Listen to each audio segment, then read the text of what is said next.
एक बार की बात है, एक गांव में एक बूढ़ा आदमी रहता था। वह बूढ़ा आदमी अपने बेटे से बहुत परेशान था, क्योंकि उसका बेटा बहुत ही नालायक था। वह कामचोर था और कोई काम नहीं करता था, बस गांव में इधर उधर घूमा करता था। तो एक दिन उस बूढ़े आदमी ने अपने बेटे को सबक सिखाने का सोचा।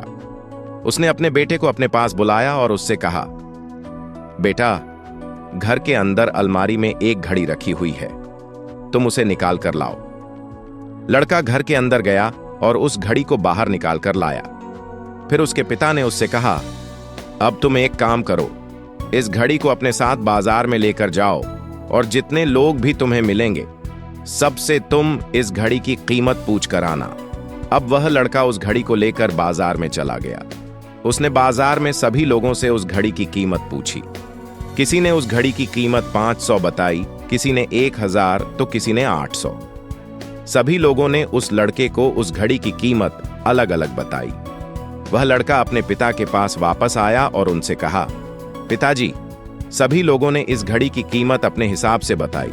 किसी ने 500, किसी ने 1000 तो किसी ने 800। अब उस बूढ़े आदमी ने अपने बेटे से कहा, बेटा ठीक है, घड़ी को तुम अलमारी में रख दो और जाओ। अगले दिन फिर से उस बूढ़े आदमी ने अपने बेटे को अपने पास बुलाया और उसे फिर से अलमारी से घड़ी लाने को कहा। लड़का फिर जाता है और अलमारी से घड़ी निकाल कर लाता है। अब उस बूढ़े आदमी ने अपने बेटे से कहा, बेटा जाओ और आज तुम इस घड़ी के अंदर जो समय चल रहा है उसकी कीमत पूछ कर आओ। लड़के को समझ नहीं आ रहा था कि उसके पिताजी उससे क्या करवाना चाह रहे हैं। वह दुखी मन से फिर से घड़ी को लेकर बाजार में चला जाता है और सभी लोगों से उस घड़ी के अंदर जो समय चल रहा है उसकी कीमत पूछता है। लोगों को लगता है कि इस लड़के की मानसिक स्थिति ठीक नहीं है। कल यह घड़ी की कीमत पूछने आया था और आज समय की। बहुत से लोगों ने उसे भगा दिया और कुछ लोग उस पर हंसने लगे। अब लड़का परेशान हो गया और सोचने लगा कि यह मेरे साथ क्या हो रहा है।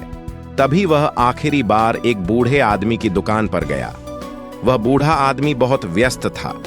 वह लड़के का सवाल सुनते ही समझ गया कि लड़का उससे क्या पूछना चाह रहा है। उस बूढ़े आदमी ने अपना कुछ समय निकालकर लड़के से कहा, बेटा, यह जो समय है ना, जिसकी तुम कीमत पूछ रहे हो, इसकी कोई कीमत नहीं लगा सकता। तुम करोड़ों रुपए देकर भी अपनी जिंदगी का 1 सेकंड वापस नहीं ला सकते। इसीलिए इस टाइम का सही उपयोग करो। टाइम की एक अच्छी बात है और एक बुरी बात भी। बुरी बात यह है कि टाइम गुजर जाता है और अच्छी बात यह है कि तुम उसे किन चीजों में गुजारते हो, यह तुम्हारे हाथ में होता है। सभी के पास दिन में 24 घंटे होते हैं, अमीर के पास भी और गरीब के पास भी। बस यह तुम्हारे हाथ में है कि तुम उस टाइम से क्या नया कर सकते हो। तो अपने एक एक पल का हिसाब रखो कि तुम उन्हें किन चीजों में उड़ा रहे हो। उस बूढ़े आदमी की बात सुनकर उस लड़के की आंखें खुल सी गईं, मानो उसमें एक बड़ा बदलाव आ गया हो। फिर वह अपने पिताजी के पास उस घड़ी को लेकर गया और उन्हें सारी बात बताई। उस दिन के बाद से उस लड़के की जिंदगी बदल गई। दोस्तों, कहते हैं कि टाइम सबके लिए फ्री है, लेकिन वह प्राइसलेस है, वह कीमती है। तुम उसे खरीद नहीं सकते, लेकिन तुम उसे इस्तेमाल कर सकते हो। तुम उसे रख नहीं सकते हो, लेकिन तुम उसे स्पेंड कर सकते हो। और अगर एक बार तुम इसे गंवा देते हो तो तुम इसे कभी भी वापस नहीं पा सकते हो। तो अपने टाइम का सही उपयोग करो। अगर आप इस कहानी को और भी लोगों तक पहुंचाना चाहते हो तो इस वीडियो को लाइक करें।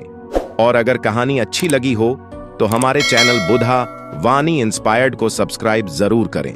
मिलता हूं मैं अगली बार इसी तरह की कहानी के साथ। तो सब्र करो, शुक्र करो और जिंदगी में आगे बढ़ो।